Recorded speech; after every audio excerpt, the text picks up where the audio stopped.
स्वागत है आपका रेलवे की पाठशाला पे। और दोस्तों हमारी जो सीरीज चल रही थी उसको कंटिन्यू करते हैं। ये हमारा पार्ट नंबर 82 वीडियो है और ये आपका 2/11/2018 का फर्स्ट शिफ्ट का वीडियो है। इससे पहले जो भी शिफ्ट हुई है वो मैंने आपको कंप्लीट करा दी हैं। हम कर रहे हैं रेलवे ग्रुप डी भर्ती 2018 के शिफ्ट वाइज जो भी क्वेश्चन पूछे गए थे वो। तो चलिए शुरू करते हैं आज के इस वीडियो को। छोटा सा रिक्वेस्ट है, आप हमारी इस पाठशाला पर नए हैं, चैनल को सब्सक्राइब कर दीजिएगा। पहला क्वेश्चन इसको देखते हैं कि ऐसी राशियां जिनमें भौतिक गुण को प्रदर्शित करने के लिए, मतलब उनको हमको बताने के लिए, उनको प्रदर्शित करने के लिए परिमाण के साथ साथ दिशा की आवश्यकता होती है। यानी कि ऐसी क्वांटिटीज़ जिनको हमको प्रदर्शित करने के लिए, रिप्रेजेंट करने के लिए मैग्नीट्यूड के साथ साथ जो डायरेक्शन है उसकी भी ज़रूरत पड़ती है, उन राशियों को क्या कहा जाता है? तो बहुत ही सिंपल सा क्वेश्चन है। ऐसी राशियों को बोलते हैं सदिश राशियाँ। क्या बोलते हैं? Vector quantity. आपकी राशियाँ मेनली दो प्रकार की होती हैं, वेक्टर और स्केलर, यानी कि सदिश राशि और अदिश राशि। सदिश राशि वे राशि होती है जिनमें आपके दिशा और परिमाण दोनों की जरूरत पड़ती है। अदिश राशि ऐसी राशि होती है जिनमें केवल परिमाण की जरूरत पड़ती है, दिशा की जरूरत नहीं पड़ती। तो ऑप्शन नंबर फर्स्ट है, इसका राइट आंसर आ जाएगा। अगला क्वेश्चन है कि निम्नलिखित में कौन सा कथन है वो आपका गलत है। मैं इसको थोड़ा सा बोल्ड कर लेता हूँ ताकि बेहतर दिख जाए। ठीक है, मैं यहाँ पर इन सबको अक्षरों को एक बार बोल्ड कर लेता हूँ ताकि आपको जो सारे अक्षर हैं और बेहतर तरीके से यहाँ पर दिख जाए। ओके, तो देखिए दूसरा प्रश्न ये है कि निम्न में से कौन सा कथन है वो आपके गलत है। आपको 4 स्टेटमेंट दे रखा है, आपसे पूछा कौन सा स्टेटमेंट है आपको गलत है।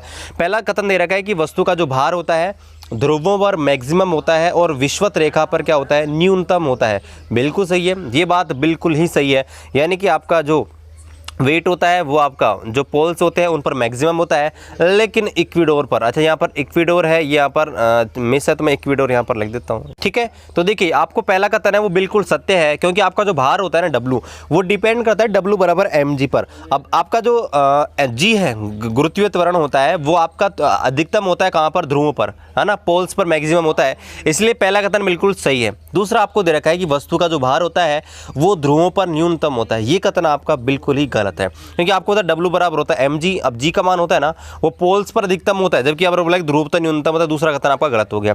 बाकी तीसरा चौथा चेक करने की जरूरत ही नहीं है, लेकिन फिर भी आप चेक कर सकते हैं। मैं आपको बता दूं, पृथ्वी के केंद्र पर जो वस्तु का भार होता है वो 0 होता है। क्या? बिल्कुल सही है, क्योंकि W बराबर होता है mg।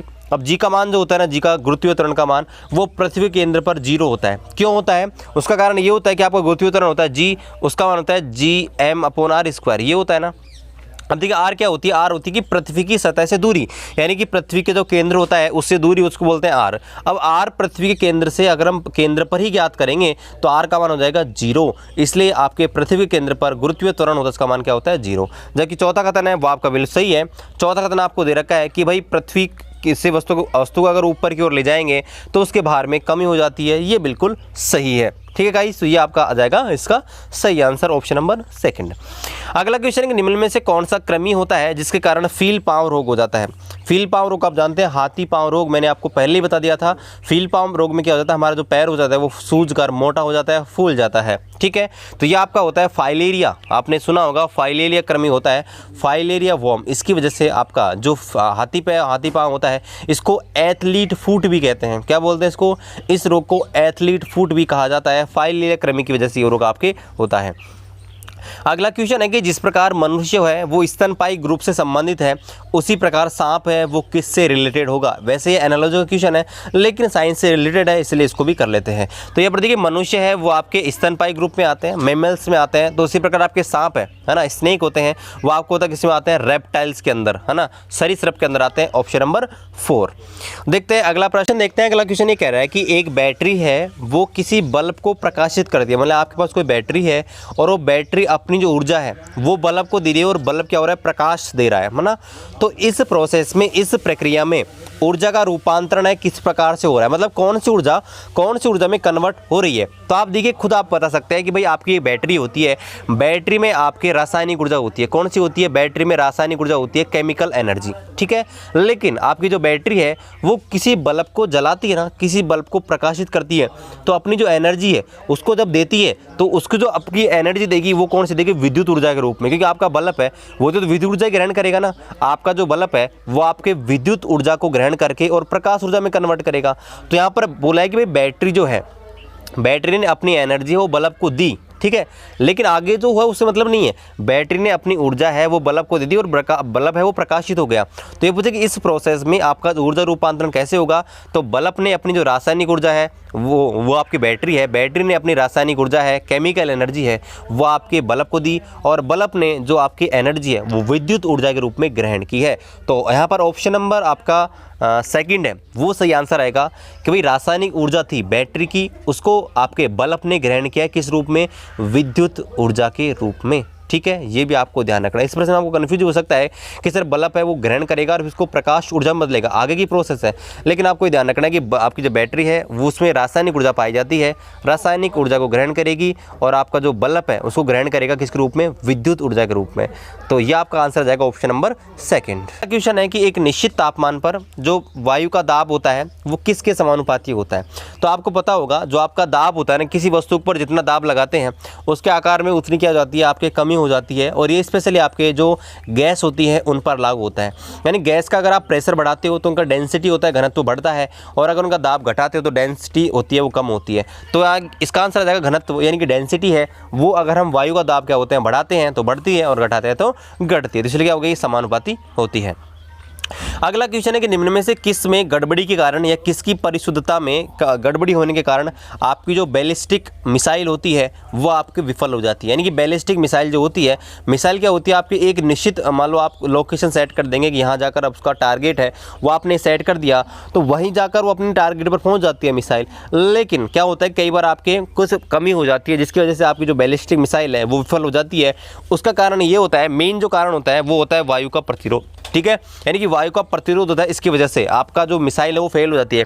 कई बार आपने देखा होगा कि जब मौसम ख़राब हो जाता है तो यहाँ पर कई फ्लाइटें होती हैं, हेलीकॉप्टर है, उनका जो आवागमन उसको बंद कर देते हैं। वो इसलिए करते हैं कि आपका जो बारिश वगैरह हो जाती है या मौसम ख़राब हो जाता है उस वजह से वायु का प्रतिरोध क्या होता है, चेंज होता रहता है। यानी कि आपका मौसम ख़राब रहता है, इस वजह से आपका ये चीज़ें होती हैं। तो आपके अगर मौसम थोड़ा ख़राब है, ठीक है, वायु का प्रतिरोध हो रहा है ना, तो मिसाइल है वो आपके फेल होने के चांसेस होते हैं। तो ऑप्शन नंबर सेकंड है इसका राइट आंसर आएगा। अगला क्वेश्चन है कि नाइट्रोजन की जो आयनीकरण क्षमता होती है वो किसके कारण ऑक्सीजन की आयनीकरण क्षमता से अधिक होती है। अब मैंने आयनीकरण क्षमता के बारे में आपको पहले ही बता दिया था कि भाई आयनीकरण क्षमता होती है उसका मतलब ये होता है कि एक इलेक्ट्रॉन निकालने के लिए ऊर्जा की जो आवश्यकता होती है उसे बोलते हैं आयनीकरण। ठीक है, यानी कि एक इलेक्ट्रॉन किसी भी उदासीन परमाणु से निकालेंगे तो उसको बोलेंगे आपकी आयनीकरण क्षमता। अब देखिए जो आपका नाइट्रोजन होता है वो आपका आता है 7 नंबर पे और ऑक्सीजन आप पता है 8 नंबर पे। ये आपको दो चीज़ें दे रखी हैं।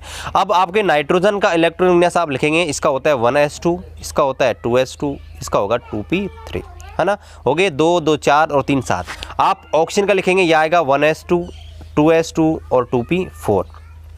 अब मैंने आपको इलेक्ट्रॉन विन्यास सब लिखाया था, तब आपको ये चीज़ बताई थी कि भाई जिसका इलेक्ट्रॉनिक विन्यास अर्धपूर्ण होता है वो आपका अधिक स्थायी होता है। तो आपका जो पी कक्षा का इसमें अधिकतम आ सकते हैं 6 इलेक्ट्रॉन और इसमें है आपका 3 इलेक्ट्रॉन। ठीक है, तो आपका जो नाइट्रोजन है इसका जो विन्यास होता है ना वो क्या होता है, थोड़ा सा स्थायी होता है।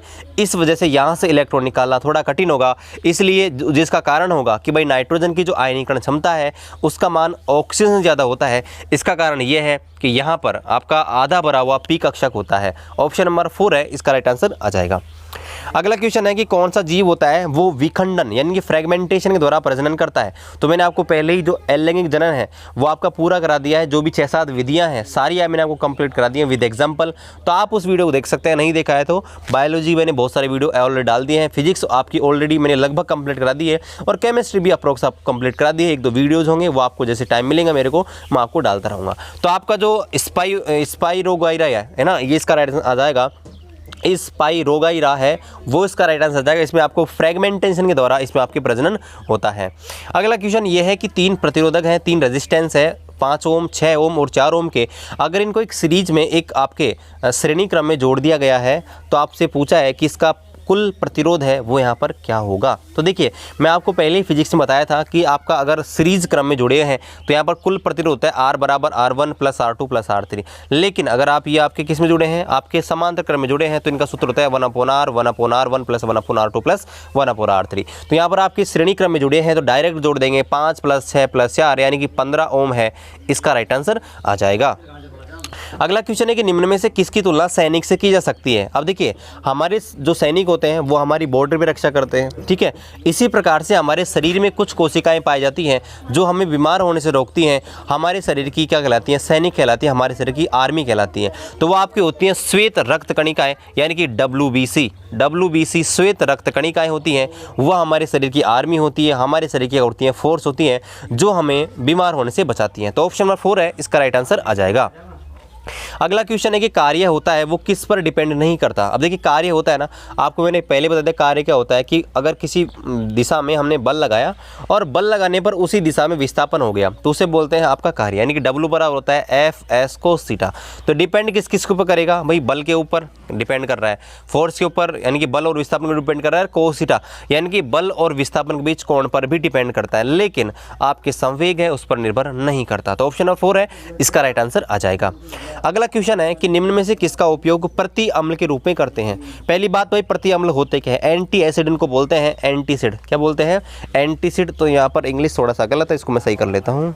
तो ये आपके होते हैं एंटासिड। आपसे पूछा कि कौन सा उसका उपयोग एंटासिड के रूप में किया जाता है। अब मैं आपको बता दूं एंटासिड क्या होते हैं। एंटासिड वे पदार्थ होते हैं जिनका उपयोग हम किसी भी अम्ल होते हैं उनके प्रभाव को रोकने के लिए क्या करते हैं। जैसे हमारे शरीर में कई बार एसिडिटी हो जाती है ना, तो एसिडिटी होती है तो हम क्या करते हैं? इनो लेते हैं। तो इनो क्या होता है? इनो एक क्षार होता है जो आपके शरीर में जाता है पेट के अंदर, तो वहाँ पर आपका जो अम्ल जो होता है, यानी हमारे शरीर जो जठरस निकलता है उसके प्रभाव को ब्लॉक कर देता है, रोक देता है, नष्ट कर देता है। इस वजह से हमारे जो पेट में जलन होती है, दर्द होता है, वो रुक जाता है, ठीक है।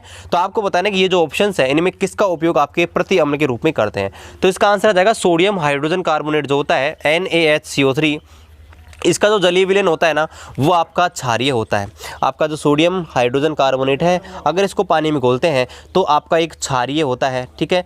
इस वजह से इसका उपयोग आपके प्रति अम्ल के रूप में करते हैं। प्रति अम्ल क्या होते हैं? जो आपके अम्ल के प्रभाव को रोकते हैं। अम्ल के प्रभाव कौन रोकते हैं? क्षार। तो सीधी सी बात है सोडियम हाइड्रोजन कार्बोनेट इसका राइट आंसर आ जाएगा। अगला क्वेश्चन है कि निम्न में से किस तत्व में अपचायक का गुण नहीं होता। अब देखिए, मैं आपको जो पहले ही जो अपचायक गुण है वो आपको करा चुका हूँ। अपचायक और आपका ऑक्सीकारक, अभी होती क्या चीज़ है आपको यहाँ डिटेल्स में आपको बताता हूँ। देखिए, एक होता है ऑक्सीकारक। ऑक्सीकारक वे पदार्थ होता है जो दूसरे का ऑक्सीकरण कर देता है, ठीक है। आप बहुत ही आसान समझना, ऑक्सीकारक वे पदार्थ होते हैं जो दूसरे पदार्थ का ऑक्सीकरण कर देते हैं। अब बताइए, दूसरे पदार्थ का ऑक्सीकरण कौन करेंगे? ऑक्सीकारक। कब करेंगे? जब उनके पास कुछ न कुछ हो, ठीक है।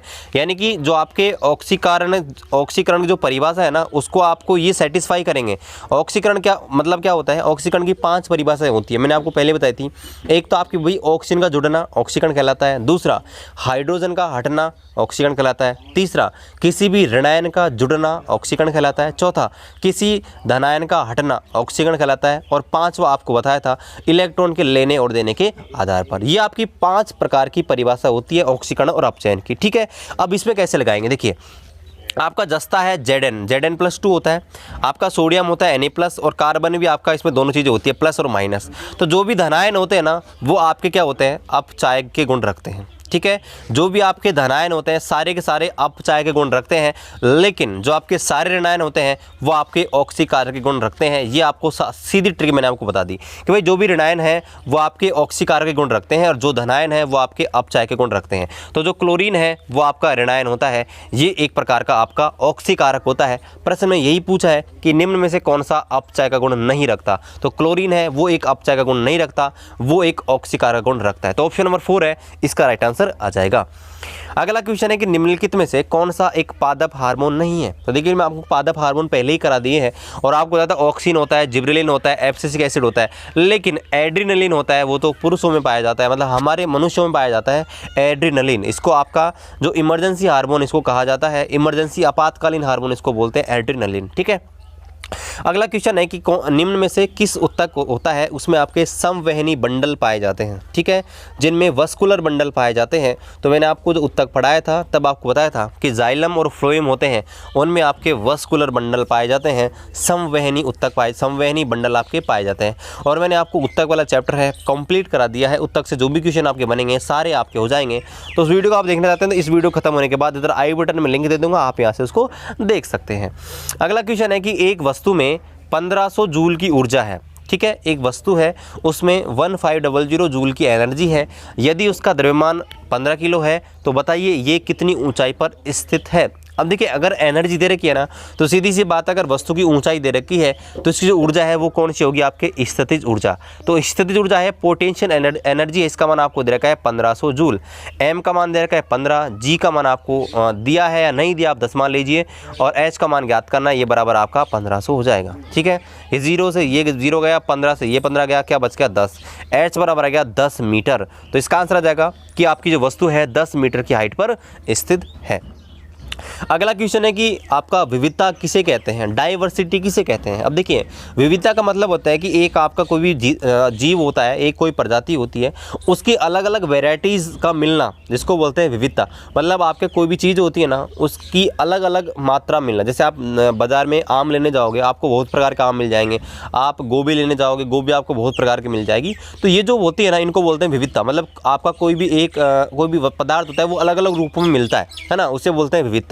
तो विविधता की परिभाषा आप देखते हैं। पहला, एक ही प्रजाति के व्यक्तियों में अंतर। बिल्कुल सही है कि भाई एक ही प्रजाति, उसके बहुत सारे आपके व्यक्ति हैं, ठीक है, लेकिन उनमें अंतर। जैसे हम हैं, एक तो हमको देखो, एक आप अफ्रीका के लोगों को देखो, एक आपके चीन के लोगों को देखो, आपको कुछ न कुछ फर्क दिखेगा उनमें ना। चीन के लोगों की आंखें मरी मरी सी होती हैं, चिपकी चिपकी, हमारी बड़ी बड़ी होती है, तो ये आपको डिफरेंट मिलेगा। तो अगर एक ही जीव है, उसकी अलग अलग प्रजातियां हैं, लेकिन उनमें कुछ न कुछ डिफरेंट है, वो आपके विविधता कहलाती हैं। दूसरा, एक ही माता पिता होती है, एक ही माता पिता, उसकी संतान होती है 4-5, तो आप देखें उनमें कुछ न कुछ विविधता होती है, जबकि आपका जीन क्या होता है, समान होता है। तो इसका आंसर आ जाएगा उपरोक्त सभी। क्या जाएगा, उपरोक्त सभी है इसका आंसर आ जाएगा। आपका विविधता होती है वो आपके अलग अलग जीवों में, जो एक ही जीव होता है उसकी अलग अलग वेराइटीज़ मिलती हैं, जिनमें कुछ न कुछ डिफरेंट पाया जाता है, उन्हें क्या बोलते हैं, आपका डाइवर्सिटी, विविधता। ठीक है, इसको हम आगे करेंगे जब पर्यावरण पढ़ेंगे तब जाके। अगला क्वेश्चन है कि निम्नलिखित का मिलान कीजिए। अब देखिए फास्फोरस है, परमाणुता का क्रम आपसे पूछा है। फास्फोरस होता है, फास्फोरस होता है P4 के रूप में। क्या होता है, P4 के रूप में। तो फास्फोरस को मैच करेंगे तो फास्फोरस की परमाणुता होती है वो आपकी होती है 4, इसको मिला दिया।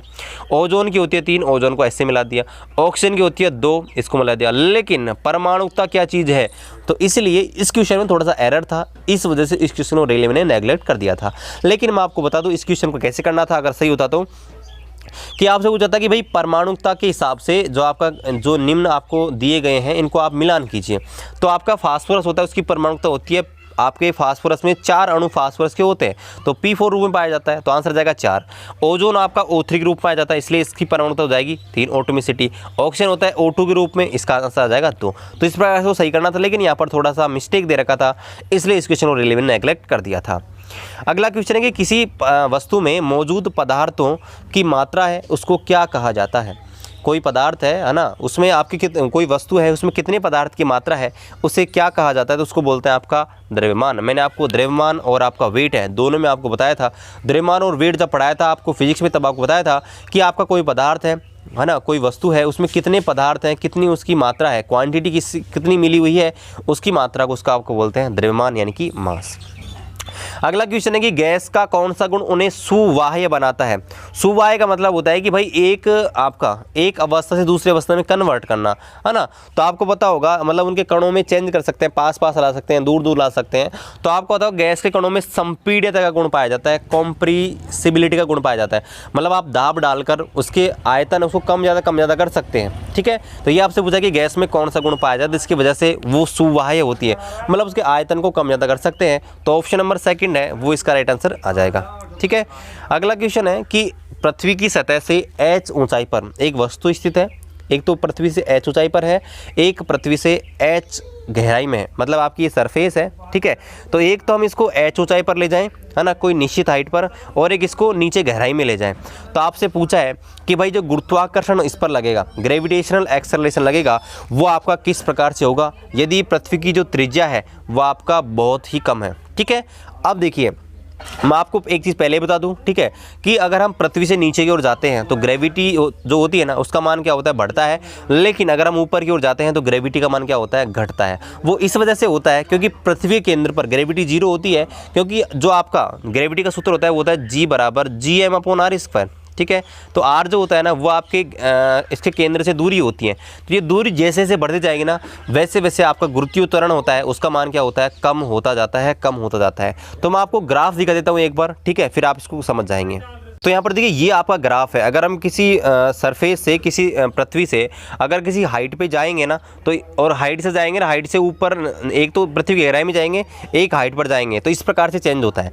अगर हम धरती से नीचे की ओर जाएंगे, ठीक है, तो आपका जो ग्राफ है इस प्रकार से डाउन होगा, और अगर ऊपर की ओर जाएंगे तो आपका जो वैल्यू है वो क्या होगा, आपका कम होगा, ठीक है। यानी कि जैसे जैसे गहराई में जाएंगे ना, अगर हम पृथ्वी की गहराई में जाएंगे तो आपका जी का मान है वो क्या होगा, बढ़ेगा। लेकिन अगर हम उसकी गहराई में जाएंगे तो मतलब ऊंचाई पर जाएंगे तो क्या होगा, आपका जी का मान क्या होगा, कम होगा। ये आपको ध्यान रखना है। यानी कि variation of the gravitational acceleration due to earth with distance from the centre of earth. यानी कि पृथ्वी से अगर अलग अलग गहराई पर जाएंगे तो अगर देखिए, अगर नीचे की ओर जाएंगे तो आपका जो जी का मान है वो बढ़ेगा, मतलब ग्राफ ऊपर है। लेकिन अगर हम आपका पृथ्वी से किसी हाइट पर जाएंगे ऊपर की ओर तो आपका जो ग्रेविटी है उसका मान क्या होगा, कम होगा। तो इसका आंसर ये हो जाएगा कि भाई आपका जो जी का मान है वह आपके एक रैखिक ढंग से क्या हो रहा है, कम हो रहा है, ठीक है। तो ऑप्शन नंबर आपका 4 है, इसका राइट आंसर आ जाएगा कि भाई जी का मान है एक ग्राफ की मदद से, ठीक है, एक रैखिक रंग से, एक रैखिक वे में क्या होगा, आपका बढ़ता है या घटता है, ठीक है। तो हमने देखा था घटेगा ही, है ना, दोनों का जो रेशियो था वो कहता घट रहा था। तो यहाँ पर देखिए जो ग्राफ है वो रैखिक ढंग से क्या होगा, बढ़ेगा। अगर हम हाइट को बढ़ाएंगे, है ना, तो अगर हम गहराई में जाएंगे तो, और अगर हाइट पे जाएंगे तो वो घटता है। तो ऑप्शन नंबर 4 है वो इसका आंसर आ जाएगा, भाई रैखिक तरीके से बदलता है, ठीक है। अगला क्वेश्चन देखते हैं, निम्न में से कौन सी वस्तु है, कौन सी धातु है, अगर उसको खुले में छोड़ देंगे तो तुरंत आग पकड़ लेती है। अब देखिए ये आपका होता है जो सबसे अधिक क्रियाशील तत्व होते हैं ना, वो ज़्यादा क्रियाशील तत्व क्या होते हैं, वो अगर अगर आप उनको हवा में खुला छोड़ देते हैं ना तो वो ऑक्सीजन को ग्रहण कर लेते हैं और तुरंत, है ना, वो अपनी रिएक्शन शुरू कर देते हैं। तो ये आपका गुण पाया जाता है ना, वो मेनली सोडियम में और पोटेशियम में पाया जाता है। सोडियम और पोटेशियम इतने अधिक क्रियाशील होते हैं, अगर इनको हवा में खुला छोड़ दिया जाए तो तुरंत आग पकड़ लेते हैं। इसलिए आपको पता होगा सोडियम को आपको केरोसिन के अंदर रखा जाता है, ये भी आपको ध्यान रखना है। एक क्वेश्चन और बता दूं, आपका सोडियम और पोटेशियम इतने आपके मुलायम होते हैं, इनको आप चाकू की सहायता से आसानी से काट सकते हैं। अगला क्वेश्चन ये है कि 1 किलोवाट आवर होता है, उसमें कितने जूल होते हैं, मैंने अब जूल लिखना भूल गया। 1 किलोवाट आवर्स होते हैं, कितने जूल होते हैं, तो 1 किलोवाट आवर में 3.6 10 की पावर 6 जूल होते हैं। कितने होते हैं, 3.6 10 की पावर 6 जूल यहाँ पर होते हैं। अगला क्वेश्चन है कि आधुनिक आवर्त सारणी मॉडर्न पीरियोडिक टेबल जो होती है उसमें कौन से आवर्त में 32 तत्व पाए जाते हैं। तो मैंने आपको बताया था कि भाई मॉडर्न पीरियड टेबल में 7 आपके पीरियड पाए जाते हैं, 1 2 3 4 5 6 7, ठीक है। तो आपका आवर्त संख्या 1 होती है, इसमें 2 इलेक्ट्रॉन पाए जाते हैं, दूसरे और तीसरे में पाए जाते हैं 8 8, चौथे और पाँचवें पाए जाते हैं आपके 18 18, और आपका छठे और सातवें पाए जाते हैं 32 32। तो यानी कि छठे और सातवें में आपके 32 32 तत्व हैं यहाँ पर पाए जाते हैं। आपसे पूछा किस में 32 पाए जाते हैं, ऑप्शन में आपका 6 है, तो 6 है इसका राइट आंसर आ जाएगा। अगला क्वेश्चन है कि एक 50 किलो की द्रव्यमान की वस्तु है वो 6 मीटर प्रति सेकंड के वेग से चल रही है, इसके संवेग की गणना करो। देखिए संवेग क्या होता है, P बराबर mv, यानी कि मास और आपका जो वेग होता है, यानी कि द्रव्यमान और वेग, इनके गुणनफल को संवेग बोलते हैं। मास दे रखा है 50 किलो, v का मान दे रखा है 6, तो क्या आ जाएगा 300 किलोग्राम मीटर प्रति सेकंड, ठीक है, क्या आ जाएगा 300 किलोग्राम मीटर प्रति सेकंड, इसका राइट आंसर आ जाएगा। तो गाइज आशा करते हैं आज का वीडियो को पसंद आया होगा, पसंद आए तो लाइक कर दीजिएगा, और हमारे इस चैनल पर नए हैं चैनल को सब्सक्राइब कर दीजिएगा, और अभी तक आपने टेलीग्राम ग्रुप ज्वाइन नहीं किया, टेलीग्राम ग्रुप पर जाइए, सर्च कीजिए रेलवे की पाठशाला, या वीडियो को डिस्क्रिप्शन पे आपको लिंक दिया है, आप वहाँ से इसको डाउनलोड कर सकते हो। और गाइज PDF है आपको 41 से और 80 वाली जो आपकी शिफ्ट है वो आपको बहुत जल्दी मिल जाएगी, है ना। 1-2 दिन का वेट कीजिए, मैं उस पर आंसर उसको टिक कर रहा हूँ, थोड़ा टाइम लग रहा है, तो आपको बहुत जल्दी मिल जाएगी। चलिए मिलते हैं आपसे अगले वीडियो में, तब तक जय हिंद जय भारत।